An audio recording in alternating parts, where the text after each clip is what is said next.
Welcome. In this video, we are going to focus on the first step of substitution, the process of isolating a variable in an equation. We're going to first look at a simple equation, a linear equation of y equals mx plus b form. In this case, y equals 4x plus 2. You might notice that y is actually already isolated in this equation. That is, it is completely alone on the left side of the equation.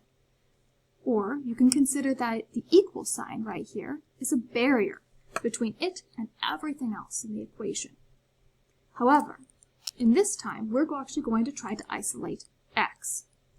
You can think about the process of isolating a variable in math similar to a process of quarantining.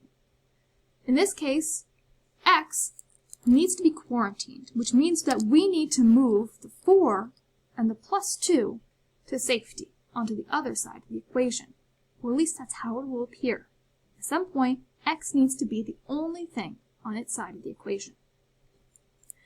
We've been talking a lot about evaluating in math, which is a process that we use with order of operations, or PEMDAS. We follow this order using parentheses, exponents, multiplication and division, and finally addition and subtraction in order to evaluate properly in math.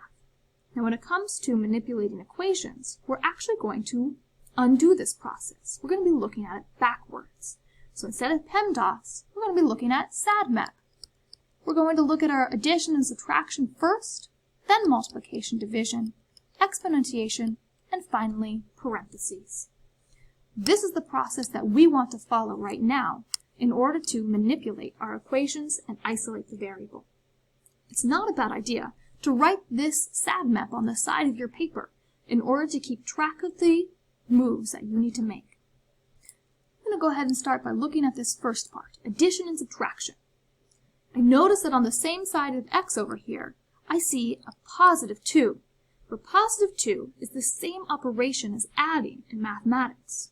So this is where I'm going to start. I want to move that or get rid of that positive 2. And to do so, I will subtract 2 from both sides of the equation. I need to subtract from both sides in order to keep this an equation, meaning equal. However, I know I need to actually subtract 2 because positive 2 and negative 2 together make 0. They are additive inverses, and 0 is the same as nothing. So when I rewrite the right side of this equation, I just get 4x plus nothing. I don't even need to bother writing that nothing. It's already there, but it looks like 4x is now alone. And on the other side, I handle y minus 2. Notice I did not combine y and negative 2, because y is a variable and negative 2 is a constant term. They are unlike terms and they cannot be combined through adding or subtracting. Now I can look at my 4x on this side.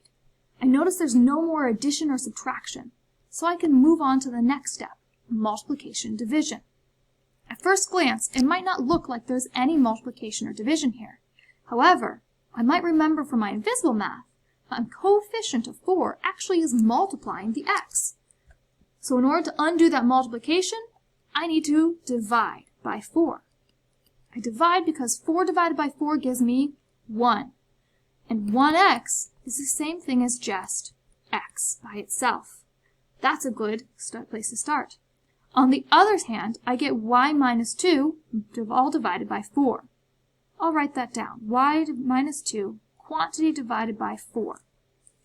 Notice that I now have my x by itself. It has a barrier of equal signs between it and everything else.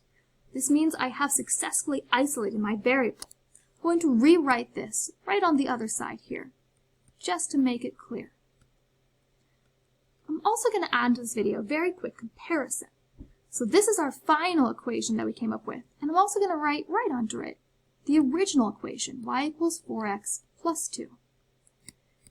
Comparing these two equations, you might see several similarities. Each of them has an x and a y.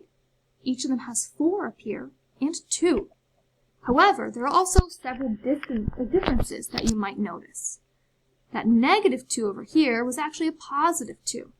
And divided by 4 came from multiplying a single term by 4. In later years, we can talk more about how these two equations relate to each other. But right now, it might be a good check if you're worried that you haven't found the correct isolated term. Make sure that there are some sort of similarities, that you know where these terms came from. If they look similar, that's probably a good indication that you are on the right track.